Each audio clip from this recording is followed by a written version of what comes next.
미국의 한 도시의 어른들을 가르치는 한 워크숍에서 선생이던 나는 어른들에게 숙제를 냈습니다.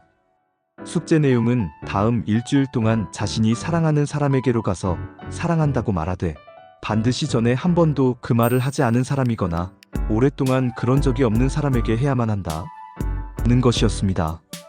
그것이 뭐 어려운 일이냐고 하겠지만 그 그룹의 수강생들 모두가 35세가 넘었고 자신의 감정을 표현하는 것은 산에 가할 짓이 못 된다고 배운 세대라는 사실을 염두에 둔다면 생각이 달라질 것입니다. 따라서 어떤 사람에게는 내가 낸 숙제가 대단히 어려운 일이었습니다. 그 다음 주 워크숍 시간이 되자 나는 수강생들에게 자신이 누군가에게 사랑한다고 말했을 때 어떤 일이 일어났는가를 말해보게 했습니다. 평소처럼 여성이 먼저 손을 들 줄 알았습니다. 하지만 그날 저녁에 손을 든 사람은 남자였습니다. 그는 무척 감동받은 것처럼 보였고 약간 떨기까지 했습니다. 의자에서 일어난 그는 180cm가 넘는 큰 키였습니다.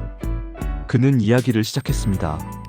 데니스 선생님, 지난주에 당신이 이 숙제를 냈을 때 난 무척 화가 났었습니다.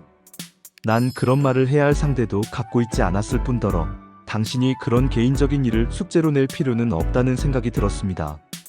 하지만 차를 몰고 집으로 돌아가는데 내 양심이 나에게 말을 걸기 시작하더군요. 내가 누구에게 사랑한다는 말을 해야만 하는가? 내 스스로 잘 알고 있지 않느냐고 양심이 말을 하는 것이었습니다. 5해 전에 나는 아버지와 어떤 문제로 심하게 다퉜고 그 이후로 그 감정을 그대로 아는 채 살아왔습니다. 우리는 크리스마스 때나 다른 불가피한 가족 모임을 제외하고는 서로 마주치기를 꺼려했지요.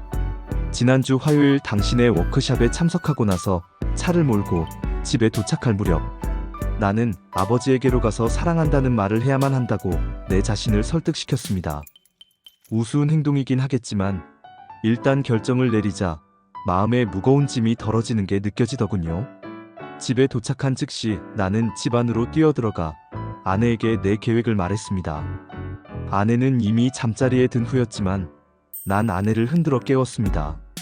내 이야기를 듣자 침대에 누워있던 아내는 벌떡 일어나더니 나를 껴안는 것이었습니다.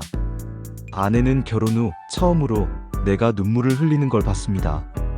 다음날 아침 나는 여느 때보다 일찍 밝은 기분으로 일어났습니다. 사실 너무 흥분해서 제대로 잠을 이룰 수가 없었죠.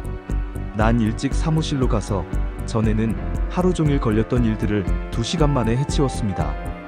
오전 9시에 난 아버지에게 전화를 걸었습니다. 아버지가 전화를 받았을 때 난 간단히 이렇게만 말했습니다.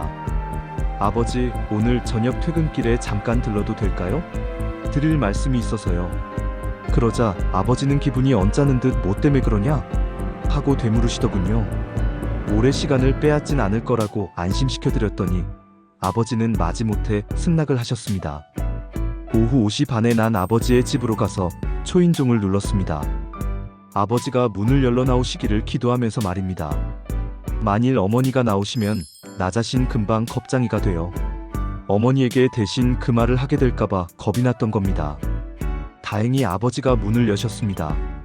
난 시간을 끌 필요도 없이 곧장 문 안으로 한 걸음 들어가 아버지에게 말했습니다. 아버지, 사랑한다는 말씀을 드리려고 왔어요. 전 아버지를 누구보다도 사랑해요. 그 순간 아버지의 내면에 큰 변화가 일어난 듯 했어요. 내가 보는 앞에서 아버지는 얼굴이 부드러워지더니 주름살이 사라지면서 눈물을 흘리기 시작하셨어요. 아버지는 두 팔을 뻗어 나를 껴안으면서 말씀하셨어요. 나도 널 사랑한다. 얘야. 하지만 여태까진 그 말을 할 수가 없었어. 난 너무도 감동되어 한 발자국도 움직이고 싶지 않았어요.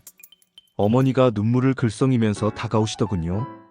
난 손을 들어 보이며 어머니에게 인사를 했습니다.